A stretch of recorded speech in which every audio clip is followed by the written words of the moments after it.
Hello everyone, welcome back to nursing success academy. आज हम सीखने वाले हैं ड्रग कैलकुलेशन कैसे करते हैं। अगर आप एएनएम, जीएनएम या बीएससी नर्सिंग के स्टूडेंट हैं तो ये टॉपिक आपके एग्जाम और हॉस्पिटल पोस्टिंग दोनों के लिए बहुत इंपॉर्टेंट है। बहुत सारे स्टूडेंट्स को ड्रग कैलकुलेशन में डिफिकल्ट होती होगी। वो चलिए आज देखते हैं कैसे किया जाता है। सबसे पहले हम लोग देखेंगे टैबलेट कैलकुलेट कैसे किया जाता है। अगर जब भी कोई डॉक्टर प्रिस्क्राइब करता है हमें पेशेंट को देने के लिए, तो हमें कैसे पता चलता है कितना देना है कितना नहीं देना है। ठीक है, जब डॉक्टर किसी पेशेंट को टैबलेट प्रिस्क्राइब करता है तो हम कैलकुलेट करना होता है कि पेशेंट को कितना टैबलेट देनी है।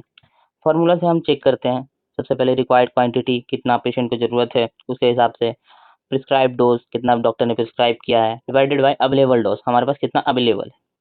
ठीक है, चलिए एग्जांपल समझते हैं। डॉक्टर ने प्रिस्क्राइब किया 500 mg, पेशेंट को 500 mg देना है। ठीक है, अवेलेबल डोज हम लोग पास 250 mg का टैबलेट है। ठीक है, तो हम लोग को कितना टैबलेट देना होगा, पेशेंट को 2 टैबलेट, तब उसका रिक्वायर्ड जितना भी है प्रिस्क्राइब्ड डोज जितना उसे जरूरत है ठीक होने के लिए वो ठीक हो पाएगा।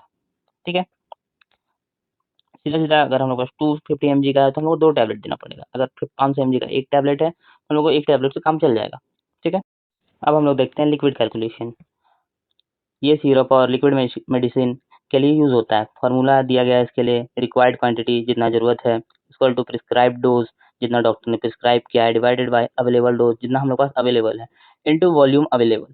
ठीक है, used for syrup and oral solution. Example समझते हैं। डॉक्टर ने प्रिस्क्राइब किया है 250 mg, हम लोग पास अवेलेबल है 125 mg डिवाइडेड बाय 5 ml।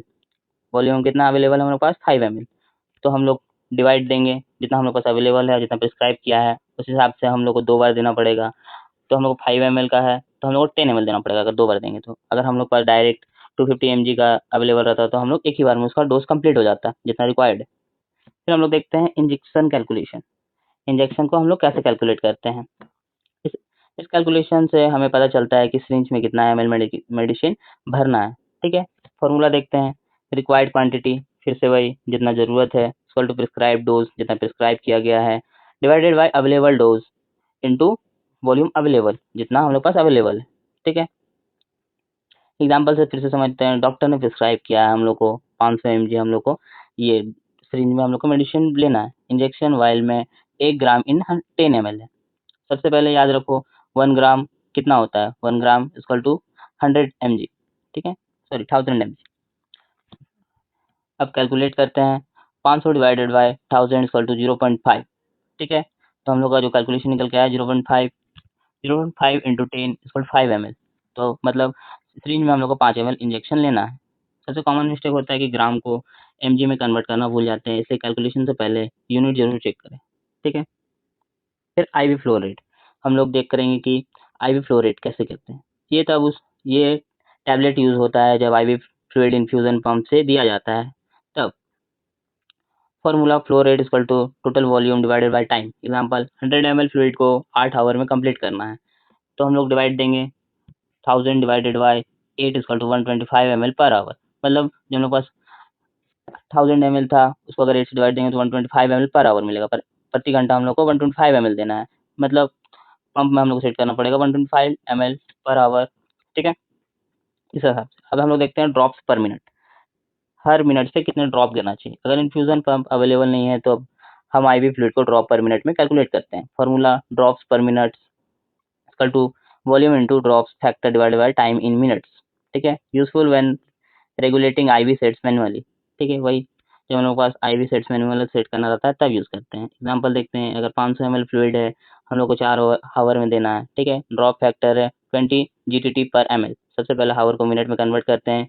4 घंटा को अगर हम लोग करेंगे मिनट्स में तो 240 मिनट्स होगा। अब कैलकुलेट करते हैं 500 इंटू 20 इक्वल टू 10,000। ठीक है, 10,000 divided by 240 equal to 42 drops per minute. मतलब 1 मिनट में 42 ड्रॉप्स हम लोग को मेडिकेशन मिलना चाहिए पेशेंट को। मतलब आईवी को 42 ड्रॉप्स पर मिनट चलाना है। ठीक है, अब छठा नंबर पे देखते हैं वेट बेस्ड डोजिंग। ठीक है, वेट के हिसाब से हम लोग कितना डोज दे सकते हैं। अब लास्ट टॉपिक हमारा ये मोस्टली चिल्ड्रन और आईसीयू पेशेंट के लिए यूज होता है। Formula dose equal to dose per kg into patient weight. ठीक है, जितना हम लोग को डोज देना है वेट के हिसाब से और पेशेंट का वेट कितना है।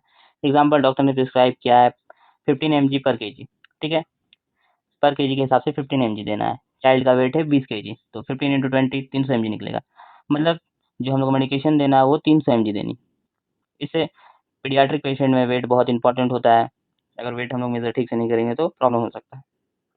और इम्पोर्टेंट टिप्स है, हम लोग को कोई भी मेडिकेशन देने से पहले डॉक्टर का ऑर्डर चेक करना है, मेडिकेशन का नाम चेक करना है, डोज और स्ट्रेंथ चेक करना है, यूनिट जैसे एमजी, ग्राम और एमएल ध्यान से चेक करें, कैलकुलेशन को एक बार दोबारा वेरीफाई करें, ठीक है। और हमेशा फॉलो करना है राइट ऑफ मेडिकेशन एडमिनिस्ट्रेशन, ठीक है। जो हमेशा याद रखना, right dose, right route, right time, right patient, right documentation, यही सब है। ये रूल मेडिकेशन एरर को प्रिवेंट करते हैं। तो आज हमने बहुत इजी सीखा है, tablet calculation, liquid calculation, injection calculation, I flow rate, drops per minute, weight based dose. अगर आपको ये वीडियो हेल्पफुल लगी हो तो लाइक शेयर सब्सक्राइब जरूर करें नर्सिंग सक्सेस एकेडमी को। कमेंट में बताएं कि अगला कौन सा टॉपिक पर वीडियो चाहिए। थैंक यू फॉर वॉचिंग, मिलते हैं नेक्स्ट वीडियो में।